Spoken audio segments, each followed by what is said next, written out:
Double KO! What is up, guys? Welcome to Double KO Radio, and I don't know what number episode this is because if you guys know how the channel's been going, the channel was recently demonetized, so I'm cleaning house on a lot of stuff, and I've come across a lot of different things that could technically be considered an episode, an older episode that wasn't numbered or something crazy like that. So I'm gonna fix all that stuff in the near future. So tentatively, this is like episode 60 something anyway, like 63. Yeah, I think it's 63. It's from 63 to 65 is what the estimated amount. But yeah, we're here to talk about our experience with MultiVersus closed alpha. David, what do you think? Well, what do I think about it? Nah, I don't know, man. No, I'm joking. MultiVersus closed alpha. It's weird that they call it a closed alpha, right? Because it felt more than a closed alpha. But funny story before we get into that, I got a beta code for before this was for the consoles and stuff like only PC stuff. Yeah. And I didn't try it. I don't know. I was like, I'll wait for the game to come out. That was my thing. And I had the code. People dying to get codes, and I had that shit dying in my inbox. And then wait, what, for the beta or for this alpha beta? One. Okay. One, yeah. Yeah. And then the second one, that's when I was like, let's give it a try. And then they sent me they told me that because they already sent me the previous one, I was automatically in the second one. I was like, sure, privilege. And that's when I was like, hey, let's try. And then I gave codes to whoever. I don't know if I gave you a code. I think you got a code or something like that. Yeah, I usually have, whenever stuff like this comes up, Cutie usually handles that stuff. I just go, hey, babe, I want to go try this thing out. And then she figures it out. Yeah, she processes it in her computer brain, and then it just magically happens. And then we booted up, right? It came out. I think we started right away. Like, there's not much to do. You have to have like a WB account in order. Yeah, that was she made that for me already too. So I was good to go. I was surprisingly, I remember my WB account from before whatever game I played for, like the Shadow of Mordor or whatever the hell I had. Oh, like really? I would have guessed like Injustice mobile game or something. I had that too, but no. I think the one that I did was because it linked to my PlayStation, and that's why it was like automatically type of thing. But anyway, that was easy to do. So we got the code right, and we press X, right? We see the main menu. It's like cool artwork, I think, like really like a pencil sketch type of artwork. Was it? Thing. Well, yeah. I mean, when you first boot up, I'm thinking already main menu. I don't know what you're doing. The reason I haven't seen the main menu is because that was my first impression. But before that, it had like, everyone is in the front, like the typical fighting games, everyone colliding versus each other, or almost hitting but not hitting each other. I honestly don't remember that part. Okay. No, it was so fast. I don't know. I remember Wonder Woman. That's all I remember. You're pressing X. I remember Wonder Woman and the play button by her crotch. That's it. Yeah. So that's what I was gonna say. So I pressed that right, and I see Wonder Woman right in the beginning, and it tells you, hey, you want to have a tutorial, whatever. But right away, I'm just mesmerized how cool she looks and the hair flowing and all that stuff. I remember sending a picture and be like, yo, look at this. This looks so cool. Yeah, the animations are great. And it had like a gigantic play right under it, and at least right away I was like feeling welcome, like almost like if I was in a ride, like, hey, we're going into this Disney ride and we're like seeing all this cool stuff right away. That's how I felt. Sir, we don't say the D word on a WB game. I thought it was the F word. Fun. Oh no, we were allowed to say that here. Oh, we are? Okay, right. It's on Dragon Ball. I mean, but WB is open to any property apparently to be put in this game. So maybe Disney's up for grabs too. Any Disney property. WB versus Disney. Oh snap! The child Grogu is in here. Oh my. Grogu. Yeah, that's his name. I don't remember his name. But anyway, so I'm looking at the game right away, and I'm already feeling like excited. Sometimes certain games you start up, you're like confused. Yeah. This game gave me excitement right away. The music wasn't so crazy, but what I was seeing, the colors were very vibrant. I was like, this looks interesting. I kind of like this whole look, how it looks. Did it look finished? I would say maybe like 80% finished. Certain things could have been better, but overall, I think it looked better than most AAA finished game menu. That's what I'm trying to say. It looked pretty complete to me. Yeah, it had a character right in the thing is, beginning, there's so much going on in the front that you feel like it should be finished. Yeah, it gave me a little bit of like, not sure if this is gonna throw you guys off, but a little bit of a Fortnite. It definitely gave me Fortnite vibes. Because you have the character right in the middle, right? Mm-hmm. In Fortnite, you start, sometimes you have the character in the middle. I could be wrong, guys. Sorry, I don't play much. No, in Fortnite, I think it starts like basically in your hub, where it's just like your character's there, and then you know that whole like you can just plus players in and dance while you wait. No, we're not dancing here, but yeah, definitely. That's what I felt like. The character in the middle and a bunch of menus on the side. Not overwhelming, but menus that made sense for me to go from A to B. That's what I felt like. It's kind of Fortnite successful, so I can see it why. How are you when you just started that? When you saw Wonder Woman there in the beginning? I mean, it looked cool. Everything just looked nice. Everything looked like okay. I can't believe I'm paying this much for this game. Right, you pre-order it and then you have to pay for that extra. No, it's free, guys. Completely free. Yeah, it felt like it just felt modernized, to be honest. The more you go through the menus, the more you go through the options they give you, the more it's about you partnering up with other people and going online and all that stuff. The more it felt like the game was about that, the more it felt like it was just a modern like our first modern fighter. Free to play fighter. Yeah. Free to play fighter. Yeah, I agree with you. I think the second thing that definitely gave me a good impression was like the settings and options and stuff like that. Like it felt like it had an identity and it knew what to go by, right? Like it knew like this is what we're trying to do and we're trying to guide you to enjoy the best of this experience, you know? Instead of being a bunch of multiple things incomplete, right? Like an incomplete story, an incomplete thing, or incomplete time trial or whatever. This one was like, hey, we want you to experience the fighting 2v2 most likely, and these are the things that are gonna help you enjoy this. So, you know, when you go to settings, had a bunch of stuff, right? Button mapping, it kind of was like self-aware, because one of the button mappings is said legacy and then classic or something like that. Oh, I might be mixing them up. It's the same. Like legacy is what the classic technically is. Which is to reminisce what a similar game like this, which would be like Smash Brothers or something like that. Yeah, right? it's basically like mapping it to how people typically mapped it on like their GameCube controller, for it to be as close to that as possible. Because it does that. This game does need less buttons, which is cool for me. But yeah, it's basically to have it be a little bit easier for people that they want to transition into this game, because the top Smash guys are almost like idols to all of the younger generation from that play Smash. Yeah, and they want to imitate that, right? They want to see what, even if they suit their playstyle, they still want to do what this person does, right? Yeah. But I think seeing that already there, I immediately was like, wow, that's cool. Being self-aware in your own game allows you to succeed so much better, because you are acknowledging the competition. You're acknowledging, understanding that people obviously are probably playing your game because they played something similar before you, you know? Yeah. If you came after, then there's a history of another game that probably led them to here. And having that there was really cool right away. And then they have other stuff, right? Like they have percentage. I remember when they showed the demo of this game, they show like the percentage and the stocks of like the enemy would be like, was in the character itself, right? And some of the early complaint was like, oh, I don't like it. I wish I can customize it. And boom, right off the bat. That's why I don't like complaining about things that I don't have my hands on yet. Yeah. Because I don't know what this version is. Yeah. And many high stature, I don't know the word to say. People, high profile fighting game, players immediately had they immediately know better. Yeah, negative saying about it.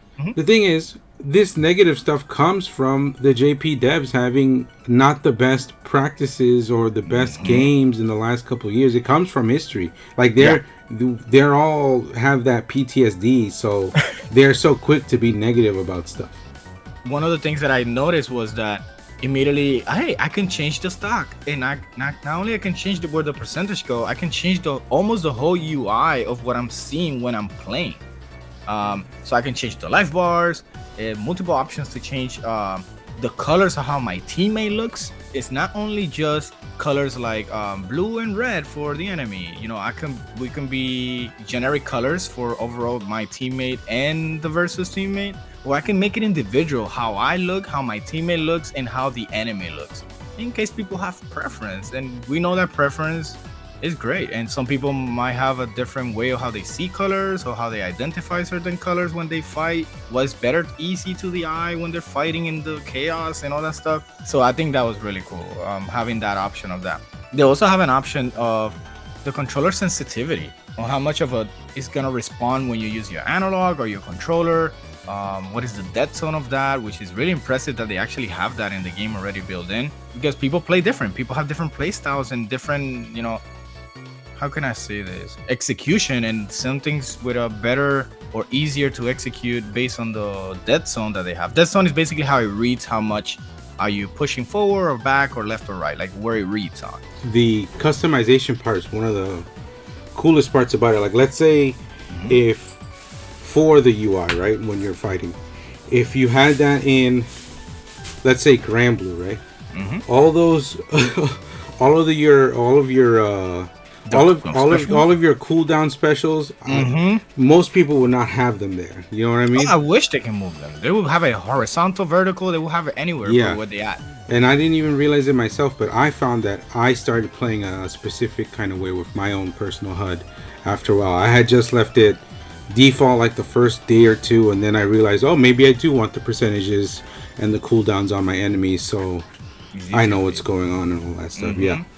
And I also mentioned how cool is that the colors that you pick for your teams that allows you to pick, it's not just black and white, right? It has multiple colors, and it's not just blue and red. And then not only that, you can also choose to what color you're gonna be and what color your teammate's gonna be, or the enemy's team. And having so many options is great, because not everyone sees colors the same way. Some people identifying the chaos a different color. I remember you changing to a yellow color or something like that. You were like, wow, I can't do this. It's too much for me. Because You know, I'm over here thinking, I was like, no, it was like an orange. I was like, oh, okay, orange is easy for the eye to register, but I had my enemies as red, and when they all mixed together, I was like, holy shit, I don't know what's going on.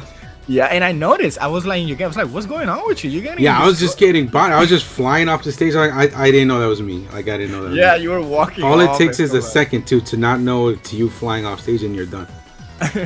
So I having all those options, guys, I didn't mention all of them, but there's so many of them that I think that there's so much attention to detail there. They even have a streamer mode for music, and I'm assuming it's because, of course, potentially, hopefully, they're gonna have some copyrights music in there. They already have it. They have the Batman song from the 80s movie or 90s movie, whichever one. Oh, look at that. The Michael Keaton one. Whenever it comes up on the Bat cave stage, which I didn't realize that. It's my least favorite stage, but yeah, me too.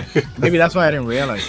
You're too busy controlling chaos to hear it. I'm busy already being. But yeah, they already like know that, okay, we potentially have a bunch of music that streamers might not want to play during their streams, and we want them to promote the game, so let's make it easy for them to promote our game.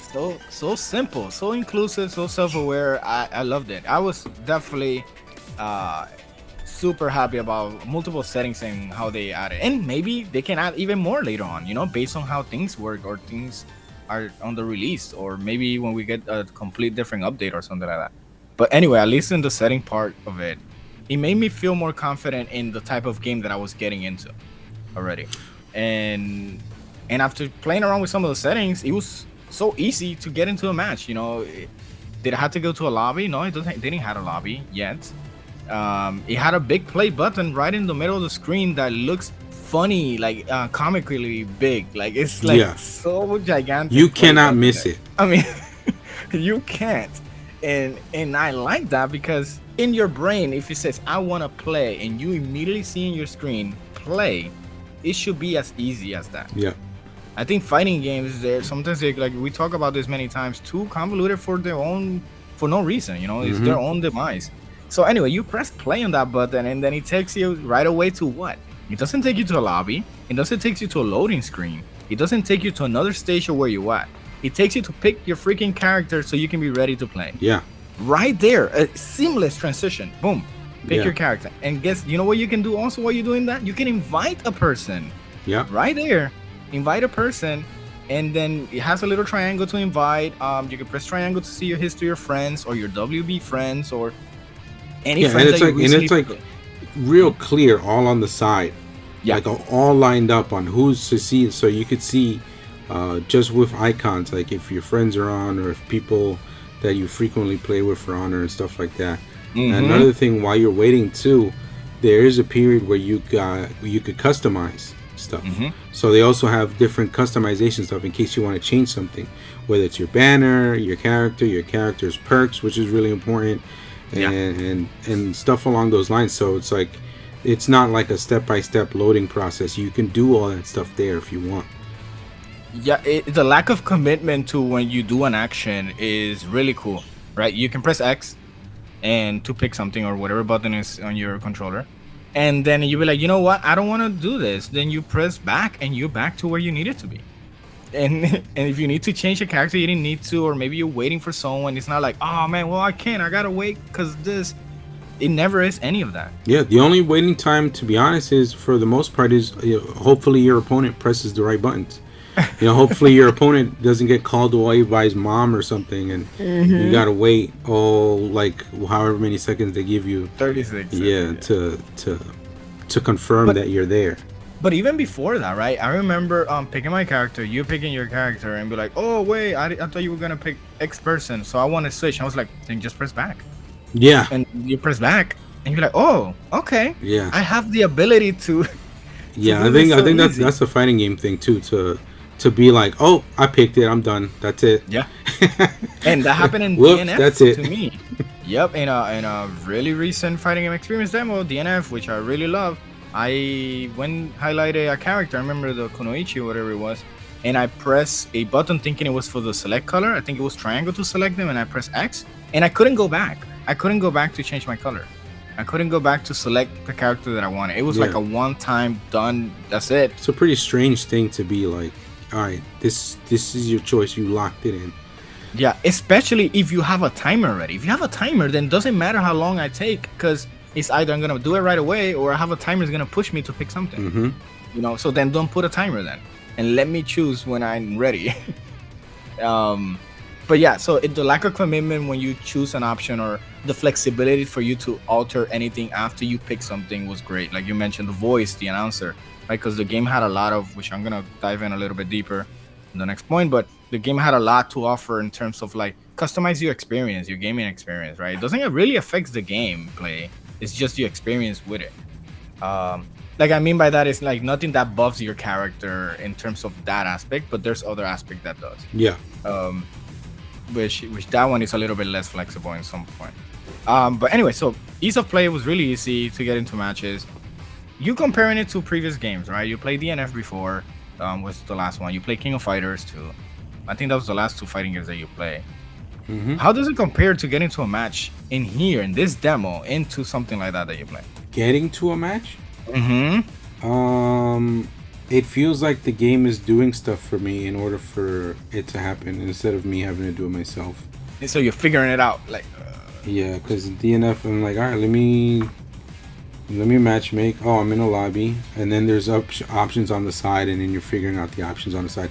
All of these things that these lobbies have are, once you've done it for a long time, it's seamless. You know, it's seamless. It's like you would never even remember that you had an issue with it before. But at first, it might just kind of stall you a little bit on what to do, how to do things, because the way it's presented, it's kind of like a little too open-ended for its own good.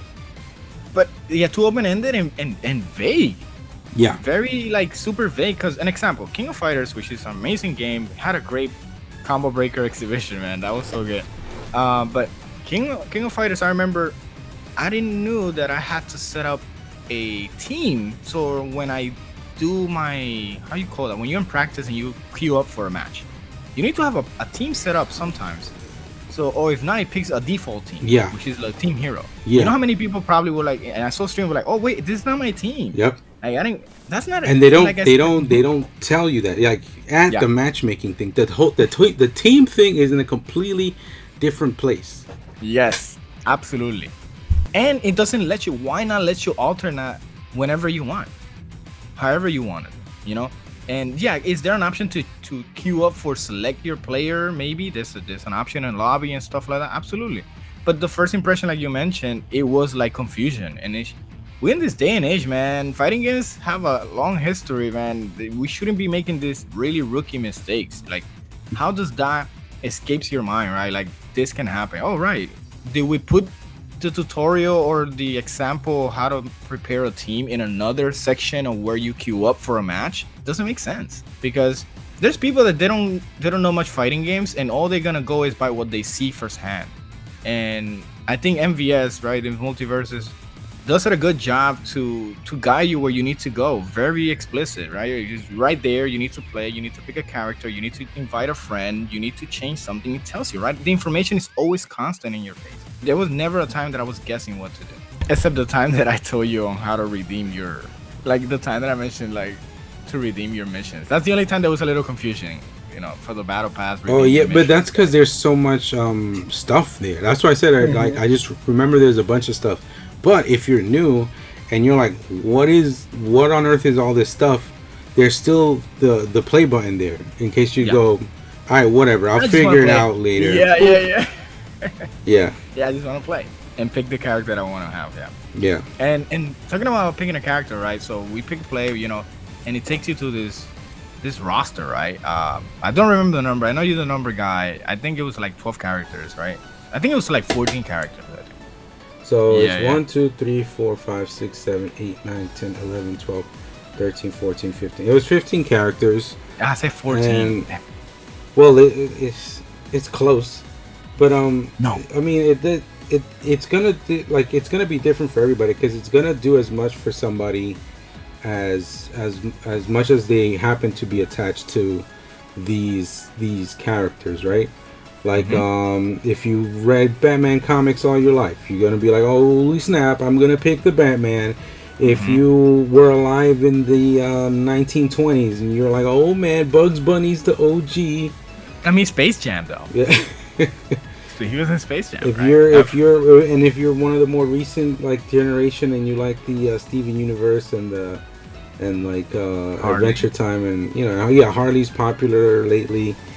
And Wonder Woman had a couple of movies. You know, like, if you're any part of any of this fandom, I mean, it's cool. Because you see them, it's cool.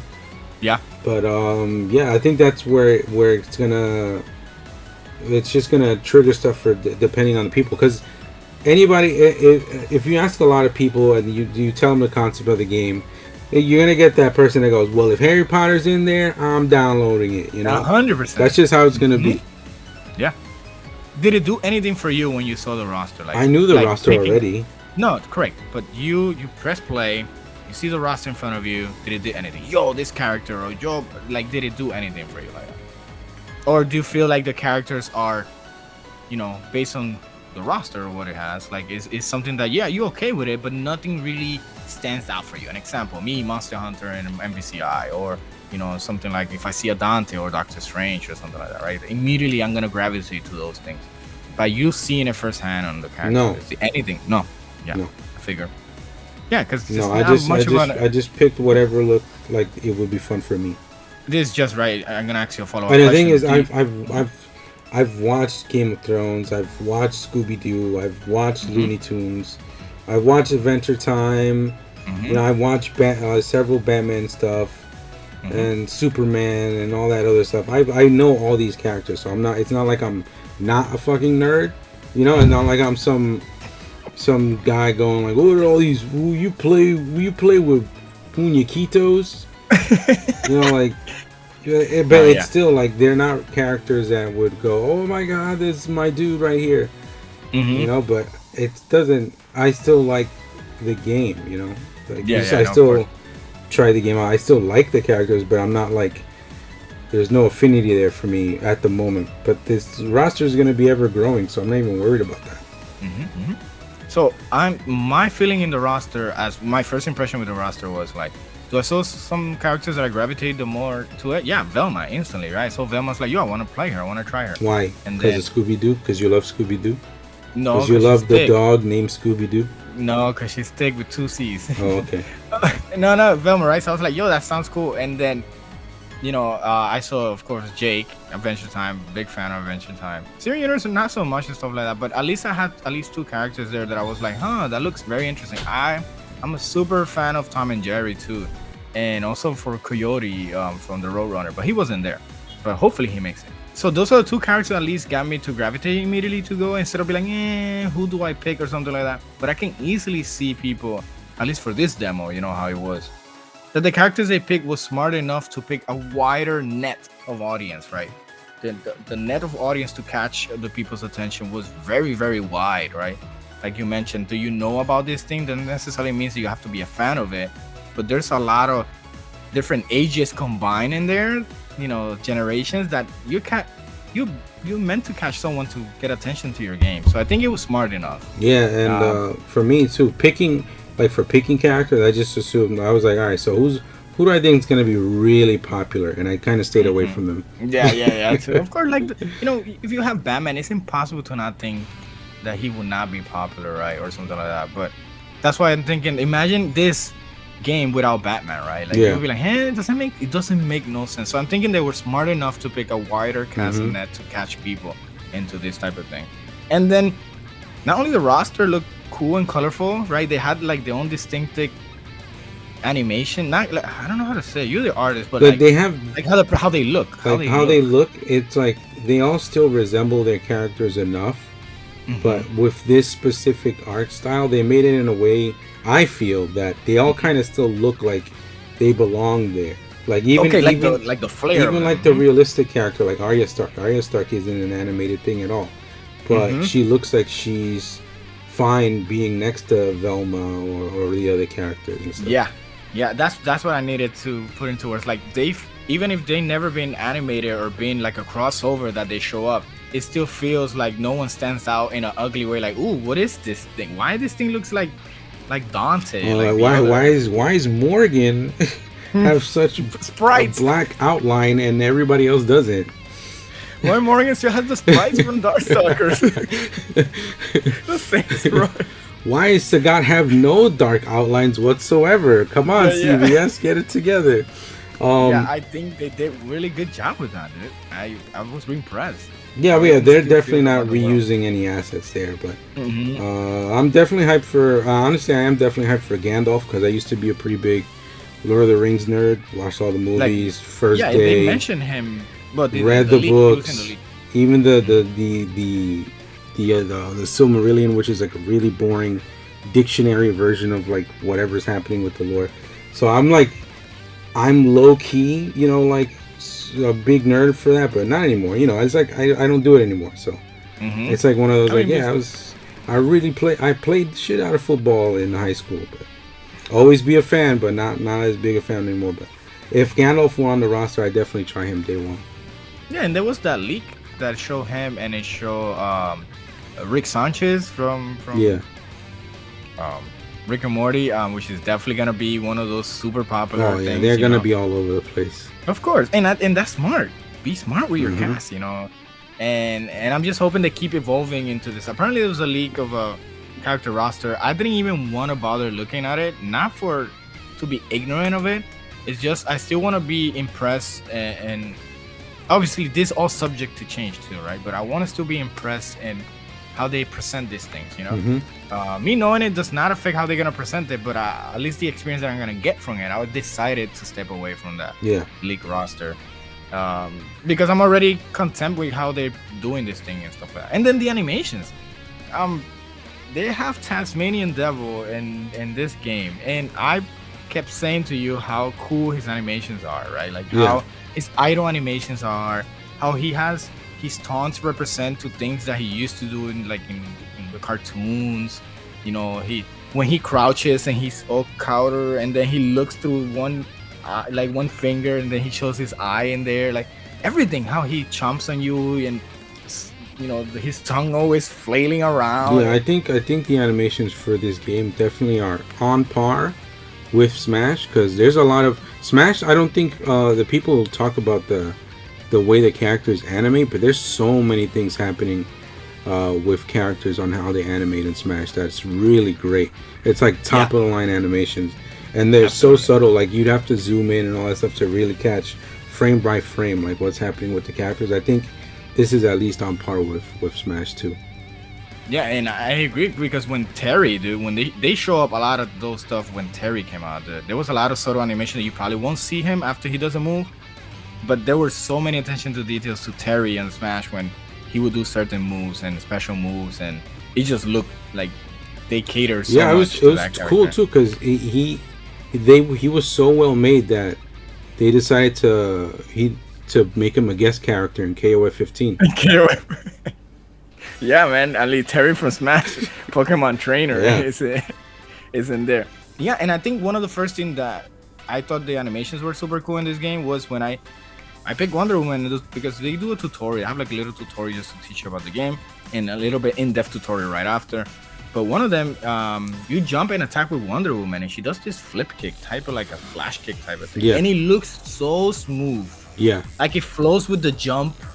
It just looks so nice. Like it looks too nice. And more importantly, it does spike the shit out of people if you catch them right at the tip. It has a sweet spot. Yeah, correct. And you feel it and stuff like that. And I was like, yo, pick Wonder Woman and do this move, and it just looks incredible. And then I was like, yo, this is the most cooler animated DC fighting games I ever seen. Absolutely. And not to shit on Injustice. Injustice looks beautiful as hell, but we said it many times as a joke that some of the animations are very inconsistent, and here the characters, Wonder Woman has a move that she charges her gauntlets or something like that, and you see her screaming, lifting her head tight, like tilted diagonal. Her hair is flowing, energy is building up, and then she releases the energy, and then you see the shockwave, and her hair and moves back.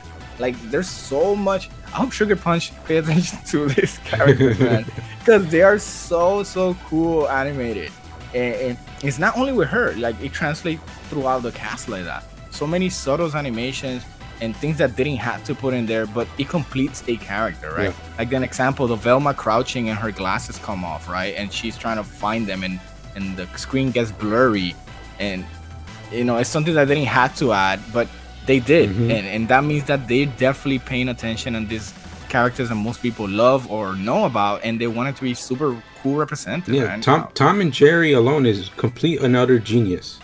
Oh, the best character ever created. Yeah, genius how they made that character. Yeah, they're fighting with each other the whole match, and you just in between. Yeah, you're just in the way. It's so sick. Yeah, and I think, and then that makes you wonder, right? Imagine all the other characters. How characters, for example, Street Fighter. I know it's a completely different game, but let's use Smash, right? Some of the first DLC of Smash don't animate as well as the latest iteration of those Smash characters that came out. Okay. And doesn't mean that it's inconsistent, but they put more flavor in some of these characters later on because, of course, of the attention to details, or some characters were more, how can I say this? More acclaimed, right? This character, like some Steve from Minecraft, right? Yeah. You would think that he don't have animations because he's a freaking block, right? Yeah. But a lot of his moveset and a lot of things are super, how can I say that? Reminiscent to exactly everything how he does it or how he would do it in the game. Yeah. It's just it doesn't, in theory, animate as well because that's how he is. That's how the character is. That's not the case in this game. In this case, they represent what they do in the original source or whatever they come from, cartoon or I don't know, or TV show or whatever movie, and then their flair and representation of the animation of how they show in here, like how their style, right? And everything flows so everything fits so well, and the power, the special moves, they feel good. Like I don't know, nothing for me felt like, ooh, that looks ugly, or ooh, I never had that. Never had that. Like, ooh, I don't know about that animation. Never had that, man. Yeah. And I'm very critical with those things, super critical. And even some of the great fighting games that I like, I'd be like, that doesn't look that well, It looks kind of stiff there or kind of wonky. Here was great, man. You can see the budget in this game, in the animations alone. And then speaking about the animations, right? You can only animate if you're fighting. So How did the gameplay feel to you? Right? Is it a Smash clone? What is it for you? It felt close to Smash, but it definitely one of the things that I really liked is that the way it felt like most characters have a more universal way of getting back onto the stage.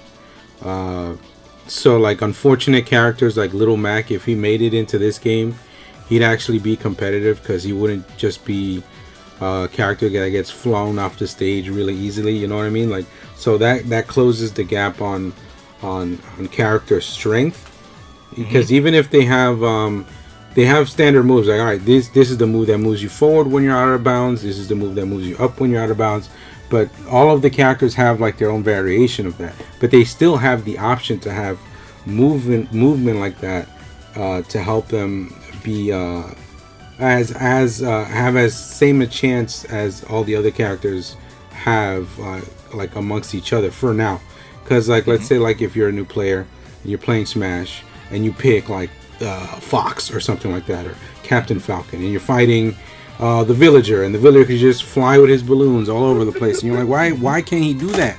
You know, why can't he do that? You know, like, I'm sure that kind of stuff is something that's cool, because it's maybe more accurate to like each character's kit from their own perspective game or whatever that they come from. But it doesn't make sense when this game is definitely trying to be competitive, because right now this isn't a main Evo game, but it's at Evo for the most amount of money than any other game at Evo Ever. so it's definitely trying to be competitive, so that really helps with character balance for right now, because once the roster gets twice, 3 times, 4 times as big as I'm pretty sure it will be, like, you know, maybe they'll have to keep adjusting stuff like that. And perks are really cool. I think people like that come from fighting games will probably first go to like, oh no, is it like the gems? Oh my god, from Street Fighter X Tekken. And but the perks are basically depending. This is how I take them. Depending on your playstyle, depending on how you want to try and counter the other team a little bit more, you can train up perks and buy perks and stuff as you level up your characters to do like, all right, I want, the way I play, I'm always on the ground. I want like 5% more damage on the ground every hit, or I'm always knocking people up against the wall. I want more damage when I hit them up against the wall, or man, my defense sucks. I want to get bounced around for less percentage when I get hit. You know, like it feels really cool that you can, if you're thoughtful enough to really care about those things, for it to cater to your play style.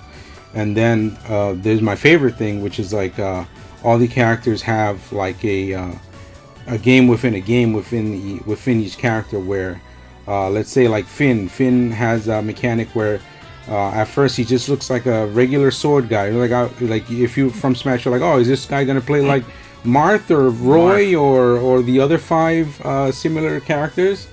And then, but what makes him completely different is that he has a shopping mechanic. So the more he hits, the more coins come out of people, depending on the moves you do.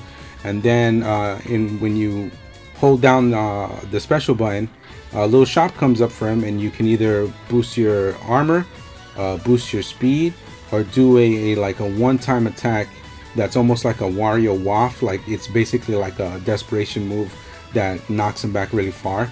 So it's like really situational, but depending on the situation, you can make it work. So like just that example on Finn, each character has their own kind of unique mechanic to themselves like that. So that's really exciting for me, especially when the roster gets built up. I agreed in that part of how exciting each character feels like. Before I go into the perks part of it, the how unique the characters feel like. I remember telling you, like, yo, Velma is the best character ever. You know, this made 5 seconds in. Yeah.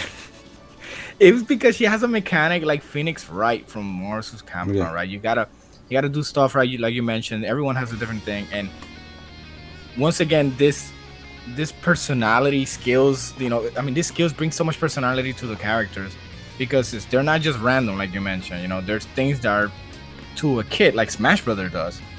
but without taking the unfairness of, like, an example, villager having a better recovery than someone else, right? So hear me out. I'm hearing. So free to play game, they want everyone to play it. They know they want to be competitive, but they still not removing their identity of fairness. I think this game brings a lot of fairness. I think hopefully fairness is the word that I'm trying to use. Basically, everyone has an equal type of play. Yeah. You know, because there's universal things, gameplay options in the game. Regardless of the character you pick, you have them. No matter what character you pick, you have them. You have 2 jumps. You have 2 dashes in the air, and that's without counting your regular moves. Yeah, and 2 attacks. Yeah, 2 special attacks. Correct, and that's without counting whatever your character specifically do. And that is already built in the system that regardless of who you are, you can still get back into the fight. And then adding the flavor of your character is what makes the difference in here. Yeah. Right. So I think that's their way of making accessible into this game. Their accessibility without removing options into the game. They're making the play field kind of universal. Hey, everyone can do this jump. Hey, if you get knocked down, you can still jump again. And you can do another dash twice. You just gotta be smart about that. Nothing's gonna be handed off to you. Another thing too, I just remembered when you said that pretty much everybody has the capability to cling onto the walls too. Yeah, that's another universal thing that isn't available to everybody in every character in Smash. So I thought that was really cool too, that everybody has the same chance getting back up if they're clinging onto like a wall right under the stage. Correct, and that's why I brought up that whole good example you mentioned of villager flying. I'm not saying villager is the best recovery, but definitely has a better recovery option than some other characters. And it doesn't make him more powerful, but it definitely gives him an advantage in some point in there, right? So to make it equal without removing an ability of someone, I think they thought it out. The gameplay, the core gameplay, they thought it out very well, and they expanded upon it. Is the best way about it, instead of making all these characters and then building a gameplay, and then you're ending up nerfing or changing characters because they don't represent the visual that you wanted, the vision that you wanted to have in your game. Well, you got to keep in mind too that from their perspective, it's not a competitive game. It should be for fun. You know how Nintendo's been with that. But that's what I'm trying to get at. MultiVersus is not losing their identity of everyone is welcome. It's a free-to-play game. You're right. You get me? So they're not losing the identity of, hey, everyone is welcome here, and you can enjoy this game regardless without paying a penny, and the gameplay is gonna be fair. It's up to you to expand upon it. It's not up to the character. You're gonna pick the character because you like what they do, but at the end of the day, you're still gonna have very, very similar type of gameplay when it comes to what you can do, the options that you can do in the game. Now, does not mean that every character plays the same. That's completely a different topic. The characters play completely unique, because I'm gonna piggyback on what you mentioned. Every character have their own identity playstyle. But that playstyle is on top of the core gameplay. So it's not before the gameplay, it's on top of the core gameplay. And I think that's the smartest way to play. In the contrary, I'm gonna keep referring it because the game that represents the most. I'm not gonna say Knick All-Star because we couldn't see much of it, but Smash Brothers, the idea of being a casual game everyone can play, does not fit very well when not everyone has fairness amount of options. If you have a playground and you have a bunch of kids in gym class, and not everyone has, let's say they're playing baseball and not everyone has gloves to catch the ball. And some only have bats. Then it'd be like all right, you don't get a glove, but you get 2 bats. And then y'all be spinning, bro, with that bat. You get the wide paddle bat. And then the response to that will be like, but you can, they're all playing. It's all fun. It doesn't take away that it's not fun, but it could be smart about it. And that's what I think that MultiVersus is doing very smart about it. Not losing their identity. They still want to be competitive about, obviously, they still know that there's competitive aspect of it, but they're still keeping the playing field in general that anyone can enjoy and do the things at a lower and higher skill level. And I think that was really cool about the gameplay. And that's why I said before I even speak about the perks, because the perks are kind of like the flavor extra that you're adding in terms of what you want to do in the game. It does not remove what you can do, it just adds more to it or enhances what you do already to it. That's it. And I think that's the better way to do it, instead of be like, well, if you attack harder on the floor, then when you jump and attack, you're gonna hit less. No, that does not mean that. Yeah. You know, because removing things technically is not fun, especially in fighting games. And that's the history that we've been getting lately for many fighting games, is that you can only do things but for a certain amount of time. Yeah. but then you do this, but then you're gonna be weak here. Yeah. Which it comes to my next point on the gameplay of this game has cooldowns in certain moves. Yeah. I said the C word. Uh-oh. This game has cooldowns to certain moves. And what does that mean? An example is there a specific move that does something. An example, Superman throws a I-beam. I don't know if that one has cooldown. I'm just gonna say it. It throws an I-beam, and I can only do it twice. Mostly, some of the cooldown moves you can either do it twice or once, and then it shows you in your bar until it fills up again, and then you can do it. Yeah, and then it even like it took me a while to understand that's what it meant. But for some characters with the cooldowns, I think it's for all of them. But for the characters with cooldowns, it would say something specific to that character, and it kind of means that cooldown is good to be used again. Like like ready. Like or with Finn, it would be like we're going bankrupt or something like that. And it was like, oh, okay, the shop's open. And then when with Steven, which took me a really long time to even see it, it goes shields up. Which means my shields are up. Because I remember in the beginning, cool. I used to, you know that noise when your cooldown's not up yet. Like, my first game, I hear that so often. I was mashing, like, gang, where's my shield? Yeah, and how can I say this? Cooldowns are very tricky conversation because everyone wants to do everything all the time. Most people are selfish, so most people just want to do everything at the same time, all about themselves, right? Mm-hmm. And while I think the game can benefit without having cooldowns, I think it could benefit without it, right? Maybe that could be a mode. Mm-hmm. That could be a casual mode. A different type of free-for-all. Absolutely, add it. Go ham. But I think the reason they put I don't know why, but I think the reason they put the cooldowns there is because the core gameplay is already so well established that it allows you to do multiple things. And then when you get these cooldown moves, they're kind of like your special thing. Like there's almost like it closes into a super. Yeah, exactly. Yeah, exactly. But more, right? Because you don't just do it once, right? You can do it more than once. But your other abilities are not weak in comparison to that. It's like DNF. You're still doing all this cool stuff all the time. It's just some of them you have to wait a little bit about it. Yeah. And I think they did that maybe in the hope of balance. Can they fix that later? Maybe some cooldowns get shorter. Maybe things are not cooldown. I think with cooldowns, just like with perks, I think that's going to be an ever-changing thing. Where as the game develops and as patches happen, as seasons pass, the devs are going to go, all right, this is not that strong, or this is too strong, and then you're just going to keep fluctuating back and forth. Which is a conflict of its own. Think about it, right? They created something that it is helpful and new, but in theory, it creates a conflict of its own. Because there's no way, and I know there's never a way to please anyone, but in theory, if there was no perks and no cooldown, then people wouldn't complain about perks or cooldowns. But because there's perks and cooldowns, it allows for a different type of wider nets to different playstyle. Yeah. It becomes less stagnant because there's different things to do. Yeah, like, if you didn't have these things, you wouldn't have situations where you're going, you know what, let's try this today. Yeah. Or you could be out of the screen and you're like, I know I can always do this. And you're like, oh crap, I cannot do this. Yeah. I need to resolve with a different option. It's just putting yourself in different situations. So it becomes less stagnant to know what is going to happen in certain situations. So I think that's kind of smart. But then again, I think it's going to be an ever-evolving thing. Now, in terms of competitive, I don't know if that's something they're going to add or they're going to make it that you don't play with perks.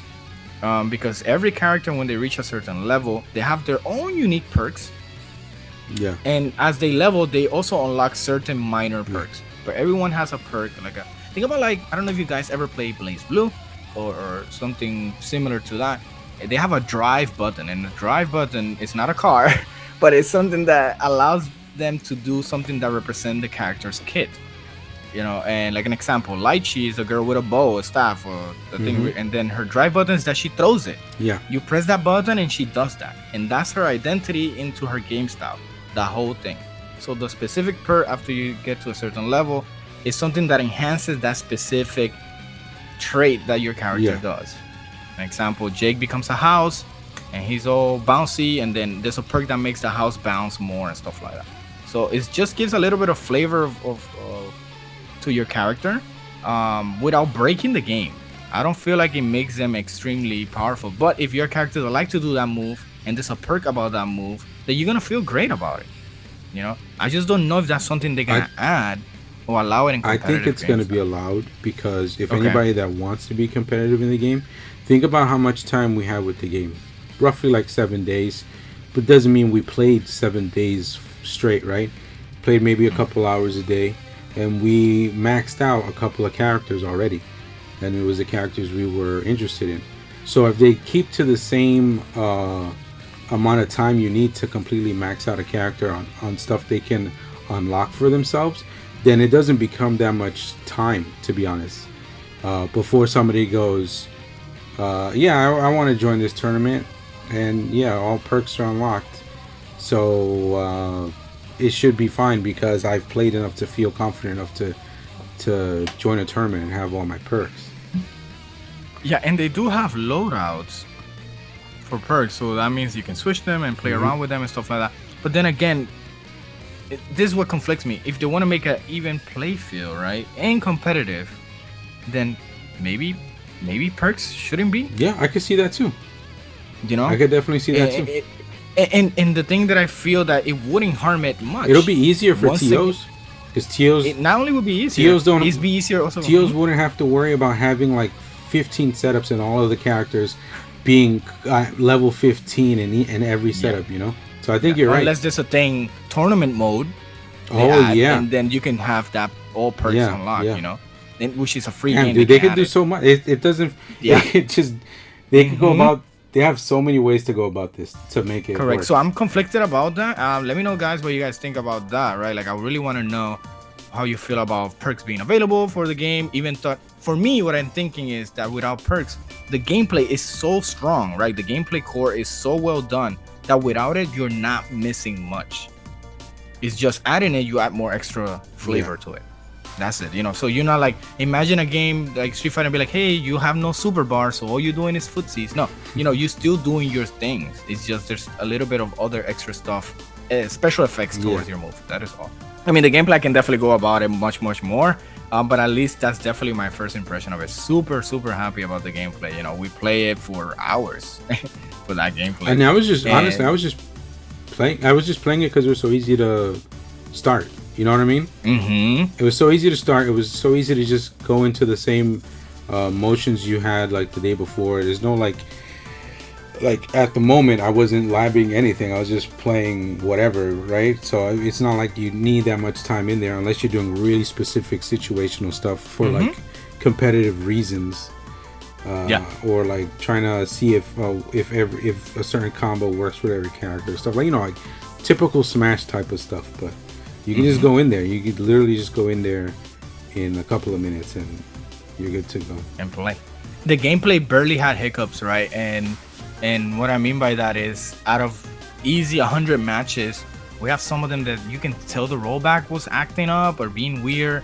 But they mentioned in their Twitter page that they were aware and they wanted to see more footage already, and this is helping them tremendously. Yeah, I hope they have some kind of indicator, because if I know the game itself, right?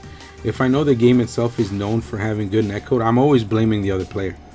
Because I'm on, luckily right now I'm on fiber whatever, right? So like my internet should be fine most of the time. So I'm always blaming the other guy. And the issue with this one though is like, when those hiccups happen, I don't like how drastic of a change it is for like those couple of seconds. Like, it's not like it slows down or anything. The characters literally instant transmission into other places. Like Goku's, like if Goku, instead of doing it to himself, he did it to the people on the stage. It's like Dio is fighting. Yeah, no. And then we are somewhere else. And not only somewhere else, actions that you didn't even do Yeah. happens, and things are just bizarre. Like someone took your controller, and then you woke up like you're Moon Knight, and then and you're like, what happened? Like if God could stop time, slam all the controllers on the floor, In the put them floor all like back a in your jerk. hand, and reset the time, and then it's all over the place. Yep. That's how it feels, and that's my only complaint, to be honest. And that's just for the sake of being critical about it. Everything else feels very sturdy. You can rematch right away, so if you want to run the salty run back, you can run it right away. It's best of 2, at least for the demo, and you can toast for people to give them this currency, and this currency allows them to get, you know, other perks and stuff like that. So technically, it's like, hey, you couldn't win, but I'm gonna perk for you for being good, man, and maybe that can help you buy more perks. You know, it's so cool. It feels So cool. the toast is basically like you giving props to people, like in King of the Hill, in Mortal Kombat, right? So it's basically like that. It's kind of like that thing. It's just like, oh, dude, you did good. Here's some props, like a fist bump, basically. Yeah. With money. But it gives you With currency. money. Yeah, correct. There's money on It gives those you knuckles. currency. And speaking of money, right, there is a battle pass. Yeah. Which in the game it was free already. I mean, there's a free version and there's a premium version of it. And Well, right now we couldn't unlock anything, but it's pretty much showing us like what a battle pass would look like, more or less. we did unlock. What are you talking about? We unlocked a bunch Well, of yeah, stuff. but all that stuff doesn't stay. I mean, it doesn't mean that we didn't I unlock know, but it. I'm just saying, like right now, but we didn't unlock anything, but we unlocked stuff. Permanent, Yeah, yes. we at the unlocked moment. 2 But permanent things. That's it. Correct. And then the battle pass, we don't know how much will be the cost of that. And I know people immediately they hear battle pass, and this is just some of my colleagues I remember mentioning. They were like, "Oh, you know, it's gonna be microtransaction and stuff like that." Because the game also has a bunch of skins, Yeah. right? Which is really cool. And by bunch of skin, I mean like multiple characters have skins, and they're really cool skins. Yeah, I don't know if you tried the glitch, but I tried the glitch where if you go to training mode and you put everybody on random select, the skins that aren't in the game yet technically pop up. Like it'd be like Hardy with a different skin, Finn with his different skin. Like a bunch of the characters already had the skins in the game. Oh no, never did that. So the battle pass has, of course, the free and the premium. Premium, of course, you get a bunch of more stuff, and you get those skins that I mentioned, and there's voice lines, there's announcement, and I like those things already. I mentioned how much that helps your experience. Your different voice announcer. But there's also, you can get those things by leveling a character specific, which is also cool. And skins, I think some or most of the skins come with different voice lines. Yeah. And different representation of what they do with taunts differently. Character interactions changes based on the skin they have, and that is huge. We're talking about Capcom versus SNK, how many cool intros they have when they talk to each other and banter and all this stuff. And this game is full of that. Yeah. And not only full of that with each character, how they win, when they lose him, when they're getting hit, when they get killed by them. You wouldn't expect Arya Stark to talk to any of these dudes, but she's talking to them. Nope. Yup, like she knows them, and smart stuff too. Not like I will get you. Yeah. She's mentioning specific things about, like, she called Jake a rabbit dog, or tells this guy Shaggy to, if you want to match dog with dog. I guess she had a dog. Remember I told you, I was like, does she have a dog? And that's really smart, talks that they have. But anyway, the battle pass comes with a bunch of those stuff: announcement, voice, and ring outs. Ring outs, emotes, which is really cool. It brings a lot of personality to the game. A lot of personality that you can see also your enemies' ring outs, effects that they have. And I think the battle pass was interesting enough for me to get it. Like, if it will come out, I'll be like, oh, all these things that are coming out here, I'm very interested in that. The one thing that I would say that's really good about the battle pass too is, like, at the end you get a couple of them along the way, but at the end is a Batman samurai skin, right? And that's really important, I would say, because one of the things people want the most, and it's good that, and it would be most enticing in a battle pass, would be a skin. So what I'm bringing up is, this isn't the first fighting game to have battle passes, right? Grand Blue Fantasy tried it a long time ago. I don't know why nobody talked about it. Maybe it's because Grand Blue is just not a hot topic for a while now. But it's something that fighting games weren't known for doing, and they were periodically doing it for like a year. They did like 4 or 5 of them. I don't remember how many, but One of the things that would have made it worth it, because if I were to say now, like none of them were honestly worth it, would have been actual character skins, especially for an Arxis game that doesn't have skins be something that's readily available for them, because apparently it's too hard or whatever, right? But you know, PC people are modding the shit out of their games. But they did have weapon skins and all that stuff, and that Grand Blue had weapons and all that stuff, but it's still not the same. It's still not the same as like you going, all right, what's in this battle pass? And go, oh, my character that I play can look completely different and it's cool. And so, at least, so what you're saying is felt smart the way that they brought it up, the rewards, instead of just sprinkle whatever. Yeah, the rewards are seem way more valuable than what I experienced with Grand Blue. Actually, even taking it away from fighting games, Apex have a bunch of battle passes, right? And how many of those I'll be like, I don't really like anything. That recently, here. Like the last, I mean, when I first started playing it again about a year or so ago, like the first 2 battle passes, I was like, oh yeah, there's some cool stuff. But like the last 3 or 4 have been like, I mean, I got the currency for it, so I'm gonna do it. If I like buy them if I get to the end of it. It's like, all right, I got to the end of it. Let me just buy this pass. Get all the rewards. But for the most part, for the most part, 90% of those things I don't equip on my people because they're not so nice. And you know what game could also benefit for something like this? I think DNF. So any game that is very rich with a previous something of the game that wasn't a fighting game becomes a fighting game. Dude, be smart about it. Put a battle pass and start bringing all the extra content like that. That'll be easier for you to have a roadmap of what to expect. Yeah. Hey, instead of putting a random color here, hey, remember those Dragon Ball dark colors? Yeah. Put them in here. Why were those story colors of the fake zombie protagonists are nowhere? Like all the characters have this cool gray, black, and red skin that's not overly black or overly like saturated in like a super like distracting color. They're just cool and there and simple. Why are they not there? It's so weird and different. Yeah. So I'm thinking that maybe, and like I said, this is like, hopefully it makes enough noise that other people start paying attention. An example, you know how Street Fighter also had like a week off and you need to beat these guys and you get these different parts to get a skin, right? Why not make a battle pass? And then you get all these cool skins as you progress through the battle pass. I mean, even if they don't want to commit to a whole battle pass, I'd still make it an event. Like, you know, it's like, oh, you got to do some crazy stuff for this skin, but maybe you just want people to be in your player base. The reason I don't like the events is a lot of people miss on the events because not everyone can play at the same time. And if it's a timely event, at least battle pass, the time frame is so much wider. And it gives you the ability to just go boop and go to the end. You know, I think that's the smarter way. And I know battle pass some people feel a way about it because there's more money into it.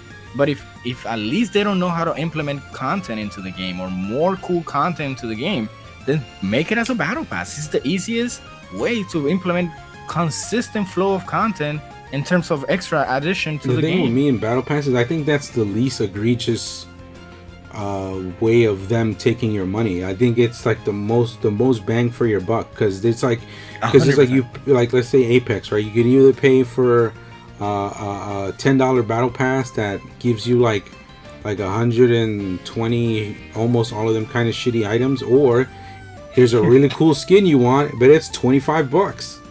Ooh, that's like a whole game or two instead of. And I did that once. But that's the thing, that they got you. As soon as you love a character enough, they got you. If Lobo were in this game, MVS, and all of a sudden he's got like 3 skins, I'm fucked. Yeah. Different motorcycles too? Shut up, dude. What the hell are you doing there, dude? What if Tony's listening? Dude, they need to bring the one from the DC. Yeah, the animated Lobo. He'd fit in right away. That's the first one I thought of. He would look so sick. But anyway, I think the battle pass being smart about it, and I think they should just, Japanese developers, you know, please pay attention to that. You know, obviously this battle pass making bucks pay attention in a bunch to of these American gimmicks. games. Yeah, just make them, because we can enjoy a lot from some of the creativity you guys can bring in those battle passes too. You know, I want to see more of it. And even if it's free, then people can enjoy the free ones, and then maybe they can enjoy the one they pay. Whatever it is, the more you show that you're caring for your game and to your audience, the more people are gonna be willing to pay. How is that difficult? Listen, David. The Tekken just made 9 million copies sold. They don't need. God. And Tekken's like 10 years old, right? Your American gimmicks. My input. Yeah. And business practices to succeed in a game. Okay. Yeah, apparently. That's why they make bucks with this frame data fucking Yeah, DLC. that's what they. You know what I like too? I like that I like the name. You say that, and it reminded me of the company that's making this his name. I think in the beginning it shows it's like player first games or something. Yeah, player Yeah, first. and it feels like they're putting us first. The experience you're getting out of this game, it feels like you're getting put first. Like it feels That's like it feels like we're being taken and our time is being taken into consideration. You know. It feels like the talent that is there is super self-aware, Yeah. dude. The way they talk in the presentation, they talk. The way they showing certain things, like, right, you guys gonna like this, right? Instead of being like, we put this here. Why would you put that there? You know, and that's what excites me of this game. Right now, this game is on the top of the list for me. Like it's DNF for real, and now this MVS, like literally top of the list for anticipated game. I'm not even anticipating Street Fighter 6. I'm gonna see it, and hopefully when they show the trailer, whatever. But I'm still not like, Street Fighter 6 needs to come in my life so I can be revived. I don't know if I want to say this, but are we doing an episode on that? Street Fighter 6? It could be I don't want to get into what I'm especially worried with the trailer about will be or better. anything like that. So yeah, we'll wait. Yeah. We'll wait. Yeah, when the trailer drops, and maybe in the state of play, Yeah. hopefully. Yeah, but I'm still not excited about it. You know, I'd probably be more excited if a Soul Calibur gets announced, and I'll be like, oh, cool, because I have like something to that. But with Street Fighter right now, it needs to do something to. They don't need to, but for me to play it again, I might need to have something very, very exciting to be, kindle that fire again for Street Fighter. And a lot of the faith I had in this game and in the Riot game that's coming out. This is phase one for me going, see, I knew these guys were on the right path. But the only thing that was before that, the Nickelodeon game, when it came out, it kind of made me not have it under my radar anymore because of how that game was with it's a platformer, and when I was trying to play it on a regular controller, it really hurt my hand. But this game, with the amount of buttons I need to use and the amount of customizing I'm able to do, like, my hand feels a lot better after a session of playing this game. Kind of like they know. Maybe I don't know, but I really was like, oh man, I wanted to play this game, but I doubt I'll play it that much. Oh, but it's free. Oh, but I can adjust my controller. Oh, it's so easy to play. Oh, all this. I don't see this. I don't see this in any way, shape, or form losing support in the next 10 years, bro. Yeah, and I hope that this game makes such noise that allows other fighting games to be free to play. I hope it does. Look, I'm gonna be honest. As much as I like DNF and it looks great, if that game was free to play, we added a bunch of content like how this game is doing, dude, that game will be even more eyes will be on that game, dude. Yeah. It's just they have to be aware of that, dude. I think the content. Honestly, what's been shown recently, I think people are like, off of the last trailer and off of the last couple of trailers and off of the last beta, like, there are people still excited about it, but there are people going, there's nothing really standoutish from it just being another fighting game. Yeah. And that's what I didn't got from this MVS. I was like, whoa, what's going on? This they're changing the formula. What's going on? And then I keep going, and it's free. and I'm telling you that there's so many, because I'm not expecting it to not be there's free. So many conversations that ends with that. Oh, I don't know if blah blah blah blah blah. Okay, well, it's free. So yeah. So you're not, and it's cross-platform. Yeah, so you're not losing anything. There's been so many. I'm pretty sure you had a couple of those where people are saying some negative stuff, and you just hit them with the free card. Oh, They're like, oh, Smash. I don't know if I'm gonna get it. We're like, oh, it's free. Oh, it's free. I'm like, yeah. free though. At least for my closing notes for this game, I'm thinking that extremely excited for what they're doing. I super hopeful that this becomes like a new norm for even new indie games, like new whatever games they're trying to think about. Hey, this is the best way to go about it if you want to catch the most people and if you want to have the most interest in people, because it does make a difference, you know. And for me, $20 might be $20, but for other people might not have it, right? But that should not take away from the gameplay experience. You know, the gameplay experience should still be the core. It's a fighting game, and I think these people knows that. I felt it in their gameplay. I felt it in their setting options, how they were catering everything towards that. They were like literally guiding me, bro, when you play this game, you're gonna like it, kind of thing, you know. And when I did, because it was so easy to get into a match, if I felt that, I feel like the game was great, and I'm super excited about that. So I can only hope for better things, for better. If this game's so successful, it already has budget, so imagine how much more budget, you know, it's gonna do, you know, and then more stuff and more. So, you know, we don't deserve this game right now, but we're lucky to have it. I'm just gonna be honest, and it's not. And then in the future, when this is established and MVS Mobile comes out, then you know that's even more money. MVS Mobile, bro, and you can play cross. People are gonna go nuts. People are gonna go, and we make jokes about mobile games, but there's so much money in mobile that why wouldn't it? If it's free. There's a lot of stuff that mobile games offer people that go into the more popular games now.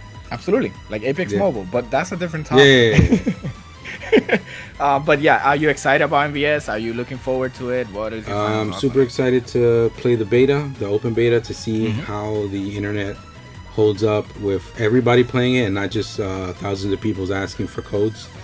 I'm really excited about the super big money pot 2v2 32 player payout, top player payout tournament at Evo, and I'm excited for new characters.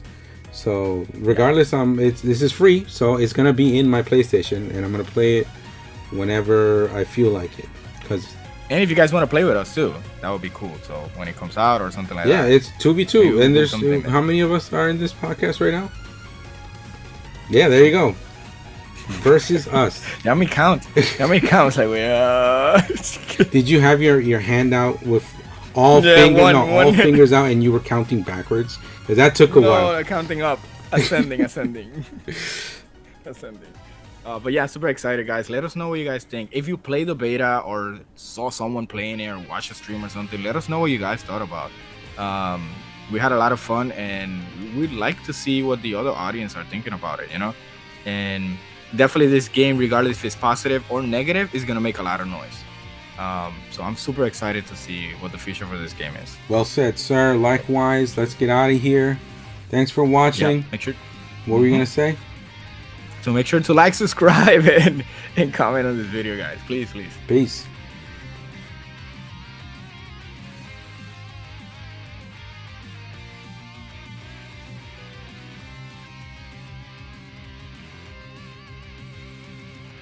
Oh, do you saw that Knick All-Star is gonna be free game? Oh, good. Is there refunds? No. No. Could I get a refund, please? Dude, that shit was $39, bro. That shit wasn't $20. Wait. And if that's free, can I get what about the characters what about the newest character? She's like $5 right now. Are those gonna be free now? The robot girl? Yeah, she's $5. I mean, that's optional, so that's not part of the game. So they'd be like, that's on you, sucker. Like how people are trying to sell you still this Square Enix game called Babylon Fall that only has one active player. Literally, not even making it up. You go to the active players and it's only one person. The person was like, oh, that's me. And he got mad hype because he's the only one playing it. But they're still trying to sell it to you for $40 on sale when they know that no one is playing it. And it's a multiplayer game, by the way. That's the reason I'm bringing it up. Yeah. So imagine having like a multiplayer only game and only one person is playing it. That's some hyperscape shit, you know?